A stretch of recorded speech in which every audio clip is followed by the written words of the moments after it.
And good day, everyone. Thank you for joining us today. And we are the New York State Office for New Americans based in the center, Utica, New York. And I'm Alicia Baranova, the project coordinator of the program. Today, we are holding a webinar on ESL resources available featuring our ESL program at the center in collaboration with MVCC, also known as Mohawk Valley Community College. Our first guest speaker is Sarah Lam, who is the Director of Community and Workforce Development at the Mohawk Valley Community College. Sarah will talk a little bit about ESL program, and after, each of our teachers will have a chance to talk about learning opportunities at the center. Also, if anyone has questions during the presentation, please put them in the chat box that is located on the bottom of your screen, and we will make sure to address them at the end of the presentation. Thank you all for joining us today, and our apologies. And here I'm going to mute myself and introduce Sarah to the floor. Welcome, Sarah. Thank you so much. So we're really excited to be here today and be talking about our program and our partnership with the center. We have been together for just about a year. We have been doing the ESL classes at the center, and really it has been wonderful, I feel like, for all of us. We are lucky to have 4 wonderful teachers who are at the center. We have 3 teachers who are there all day long from 8:30 until 2:30, and then we have 1 teacher who is there from 2:30 until 4:30. Obviously now we're doing everything virtually, so you can do it from the comfort of your own home. We have 3 different leveled classes, and we have Brian at the end of the day who is able to, help out with whatever you're looking for, but he also integrates computers into his classes while we're on site, which is really helpful. So what I'll do is I will let the instructors talk a little bit about their classes and what you could learn while you're in their classes. And I'm going to introduce Brian Ross right now. Hello, good morning. As Sarah mentioned, my name is Brian Ross, and I've taught English to adult and child immigrants and refugees as a tutor and teacher for a little over 12 years now. I currently also teach English as a second language at Sequoia Elementary School to 1st, 3rd, and 4th graders. I have a bachelor's degree in business administration and a master's in ESOL.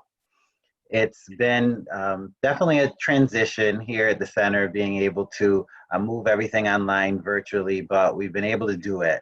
So now, as the other teachers, I'm using Google Classroom and Facebook in order to conduct my classes.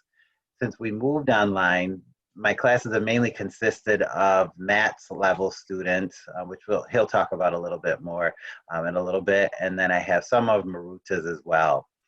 I like to focus on grammar and conversation while we're online here, because many of our students don't get the opportunity to speak to individuals that are proficient in English, so it's been a nice transition for them as well. So currently I'm working on prepositions, and I do a Facebook Live video every day that can give them their lesson, and it runs usually between 30 minutes to an hour, depending on the subject or what the students' needs are. We start out with a casual conversation where the students talk about what's going on in their day, their week, or how their weekend was, and then we lead into a lesson, leaving time at the end to answer any questions they might have about the lesson or something else. It's usually very casual, which helps them to really open up and to be able to enjoy conversation. At the center and MVCC, we understand that the students do have families, they have jobs as well in some cases, so we take this into consideration when planning out the lessons and how we're going to deliver those lessons. So every day it's my goal on a personal level to be able to make sure that the students do feel comfortable, they feel empowered, so that they're more willing to practice speaking skills and to express themselves in a more confident manner.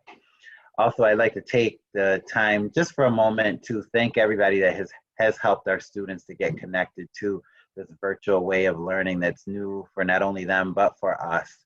And I can say that now we seem to feel like we're in a place to be able to give the students what they need to be successful. So now I'd like to turn it over to my colleague, Matt Hansel, and he will tell us about what's going on in his classroom. Hi there. First off, I'd like to commend Brian on pronouncing my last name correctly. You'd be amazed at how rarely that happens. Okay, so who I am. My name is Matt Hansel. I have a bachelor's degree in engineering, and some years ago, I transitioned into teaching English. About 2 years ago, I did a 1-year teaching English contract in China. So I lived in China for a while, came back to the US, and since then I have been working at the center. And I am currently teaching the class that I am teaching. I can read and write competently in Spanish. I speak a little bit of very poor Russian and a little bit of Mandarin. So my class is composed of the highest performing students. Most of the students have a good grasp of the English language, but they still lack confidence in forming complete sentences. They can spell, they can handle very direct, simple conversation, but they lack true mastering of the language. So as such, what they require is furthering of their grammar skills. My first 2 days, I had to cut back on the coffee because even though they're getting pretty good at understanding English when it's written, they still need quite a bit of practice in listening to it at its fluent speed. So I also like to incorporate a lot of listening practices into my coursework. So considering that they mostly struggle with grammar, my job is to provide a lot more emphasis on sentence structure. And I like to do that through essentially reading and writing activities, because that helps them form in their mind a good mental block of what the English language is, and it helps them in being able to form sentences. So reading is really the best way for them to really grow their vocabulary, and writing is the absolute best way for them to get safe, comfortable practice in manipulating the vocabulary. As I said before, I like to incorporate a lot of listening activities. So what I started transitioning into recently is doing a lot more Facebook Live videos where I do a reading for them, or I explain expressions in context with examples. And I do work a bit on their speaking abilities, even though that's primarily Brian's task, is to do more of the conversations so that they can develop their speaking abilities with them. But for myself, if there's keywords that I don't feel like they'll pronounce correctly, I will have them send me a voice message, and then I can go over the fine details of it and work on it with them. As Brian, as he said, he's working on prepositions with them. I also recently was working on prepositions with them. And my approach is to really try to be as diverse as possible in technique. So there really is no one size fits all. So if I'm trying to get a concept across to a student and I can see it's just not working, I will completely change gears and try a different technique. So maybe counter examples might work, or supplying videos via YouTube, whatever. But I really try to do whatever I can to find what fits best for each individual student. So when this first started out, I was generally just posting onto our Facebook Messenger group. But in the past couple of months, all of us have transitioned into Google Classroom. And now I'm actually starting to do most of my content posting via that, because it's obviously much more uniquely dedicated towards educational purposes as opposed to Facebook. So I can do grading, I can supply multiple choice test or paragraph test or any kind of more educational documentation. And so far it's been a work in progress, but it's been work for them. They seem to enjoy both forms of teaching. They are anxious to get back to direct in classroom teaching, but until then they're satisfied.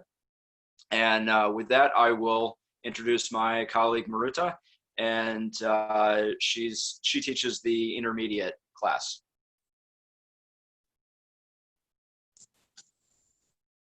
Can't hear you. Hello. See, it happens in class too.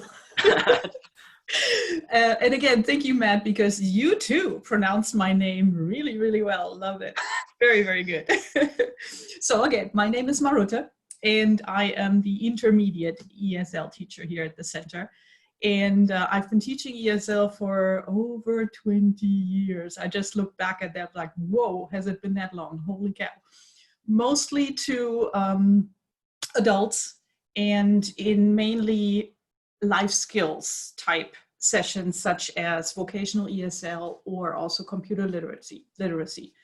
I am an ESL learner myself, you can hear that, and I think it's not a disadvantage. I actually sometimes think it's an advantage because I went through this, I did, and I remember how hard some things were, especially pronunciation. You look at the spelling of a word and you're pronouncing it. How?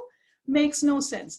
So I can empathize with my students quite a bit, so that helps. And it's amazing when I don't tell them right away, but sometimes, you know, later on I tell them, look, I'm not a native speaker. They're like, oh, wow. I'm like, see, I could do it, you can do it. So it's always a cool little effect when I can do that.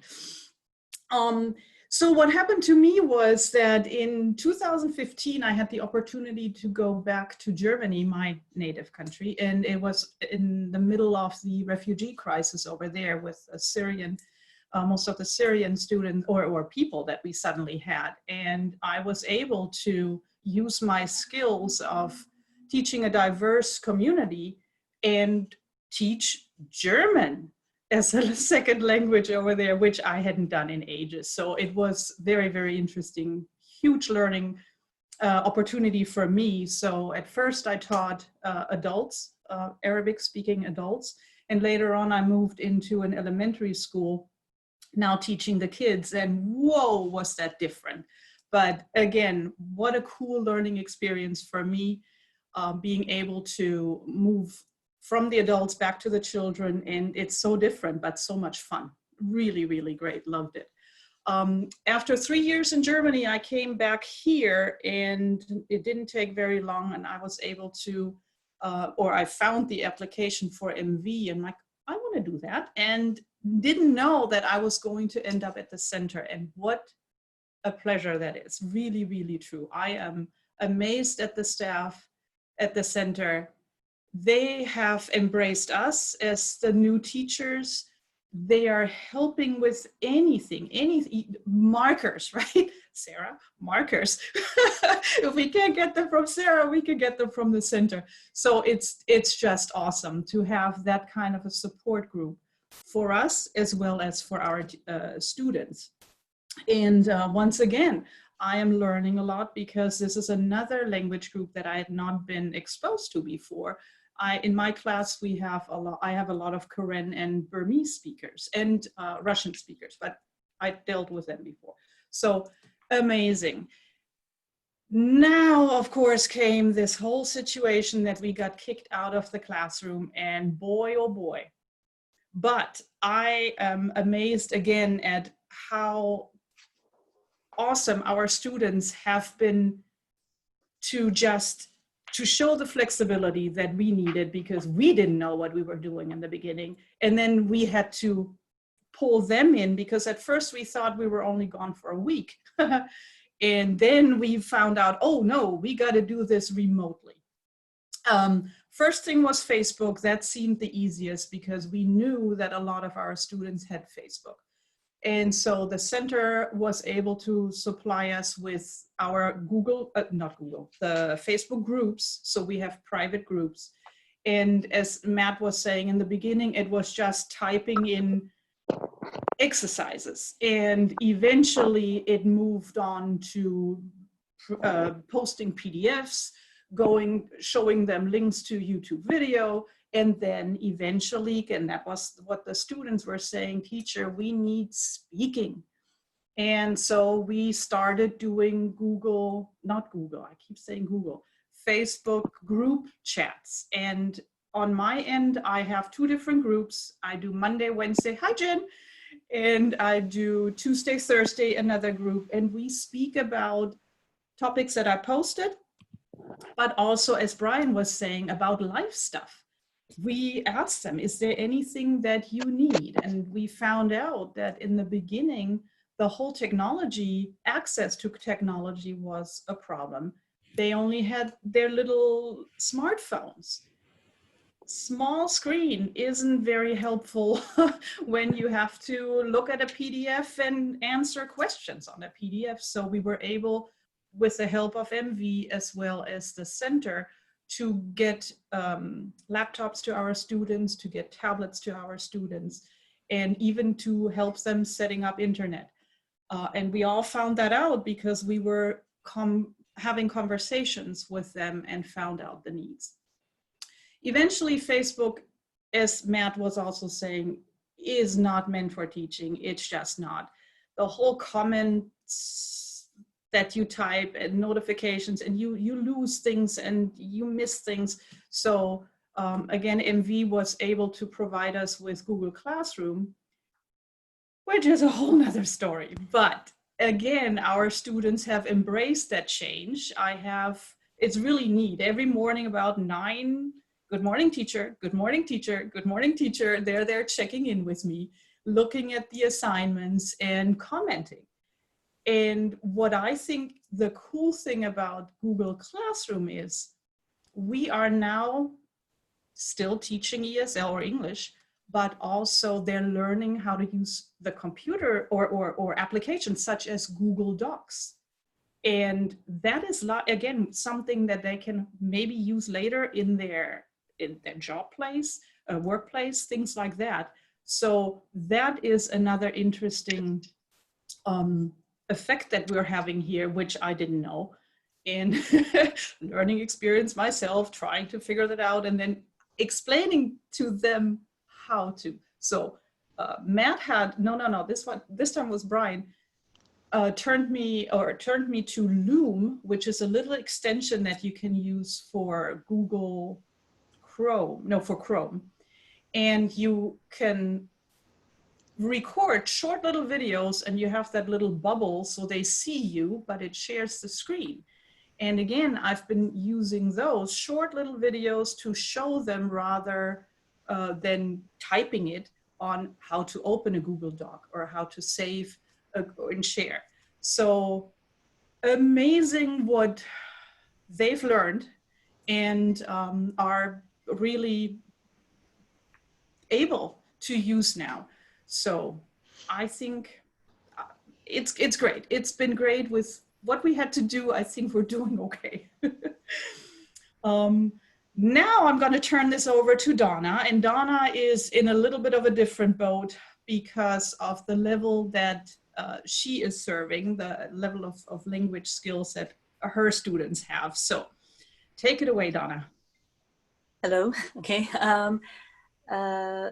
For my class, Marita said that I have different levels, and I do. I go from pre-beginner to beginners, and a lot of my students come in and it's their first time with English. The pre-beginners, I'm working on with phonics and reading and writing, but mostly writing right now. The students are very technology shy, so they don't really want to speak with anyone on the phone, or they can't. A lot of them, they can't have a conversation. The ones that are texting may be able to move on to Marita's class. Because their texting is getting very well right now, but good. But those are the beginners. And with them, we do basic grammar, be verbs. With the students that I've had from when this all started, they're onto past tense right now. We did prepositions last week, but we don't go into the depth that everyone else does. It's very general, using prepositions with time, places, things like that. So they don't really actually talk about what they're doing. We do exercises on Facebook, and but I want to move everyone over to Google Classroom just because with writing, they don't type in, they don't use Google Docs. What they do is they write everything in their notebook because they need to practice.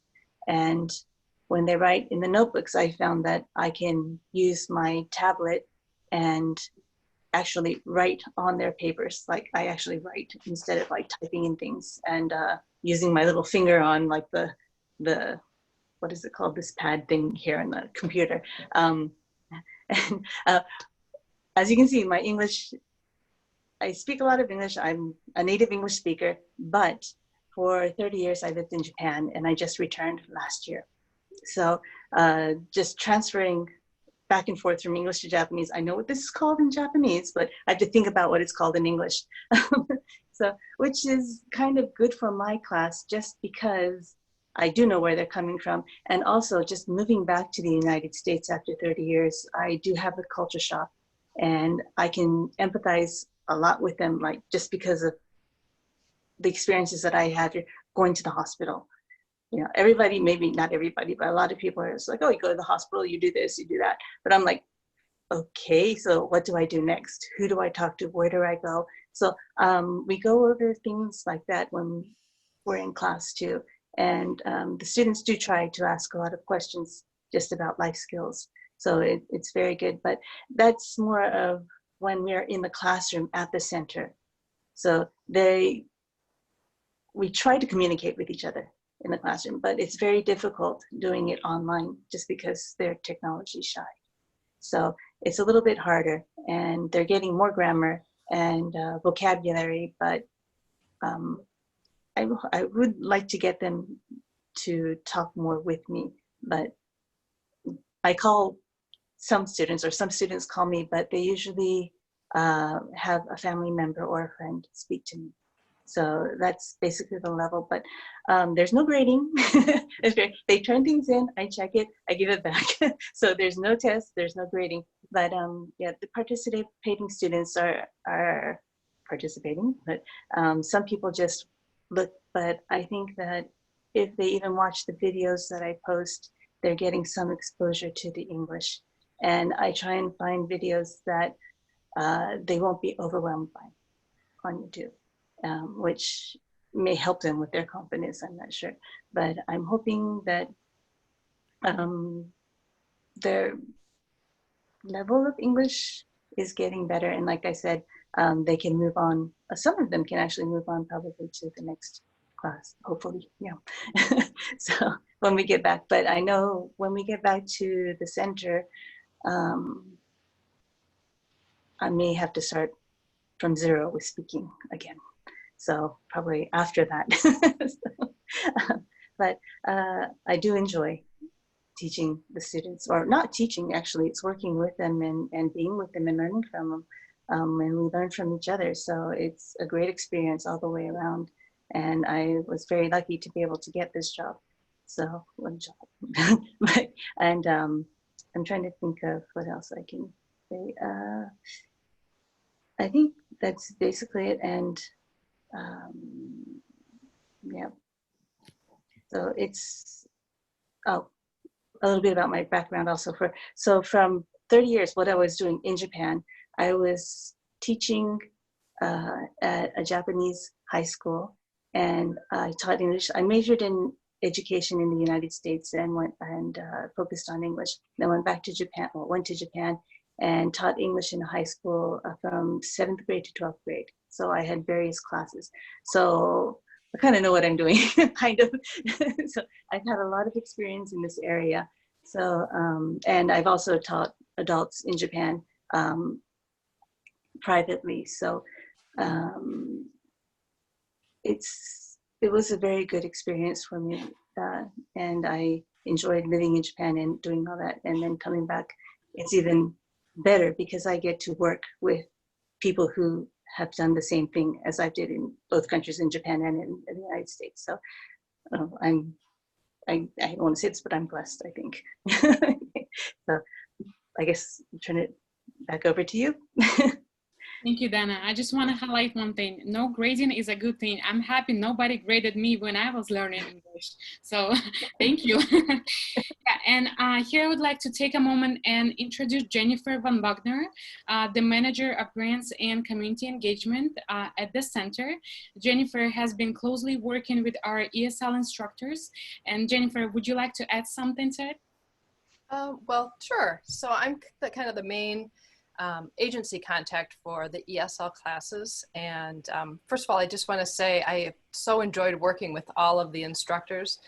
They are all phenomenal. I think that, you know, these certainly are challenging times for all of us, and they have really embraced, and I just love hearing the stories of how they're working with the students, because I think everyone has been so creative in adapting curriculum and trying to find ways to really connect with the students. We were so glad to be able to provide tablets as they needed. I think, you know, it's really hard to say how long we will need to be doing these virtual or remote classes. So I would just offer, we still have more tablets if there are students that need them.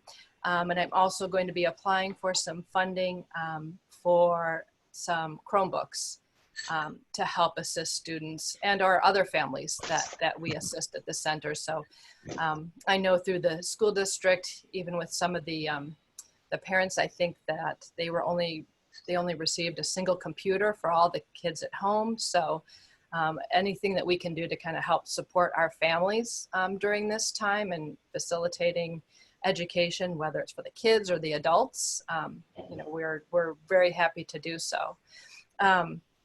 I also, in listening to what Donna was saying, that, you know, the conversation piece and the speaking piece is one area that has been a struggle. So, you know, I'm starting to identify some interns to possibly help with some of that, because maybe they can just do some of the individual conversation, even via the phone, because I think sometimes even with technology, it is harder to have those classroom conversations, but I think that practicing the speaking portion is so important too. So in hearing that, I will really try to work on helping develop a little bit better system for everyone so that we can provide more opportunities for those students to practice.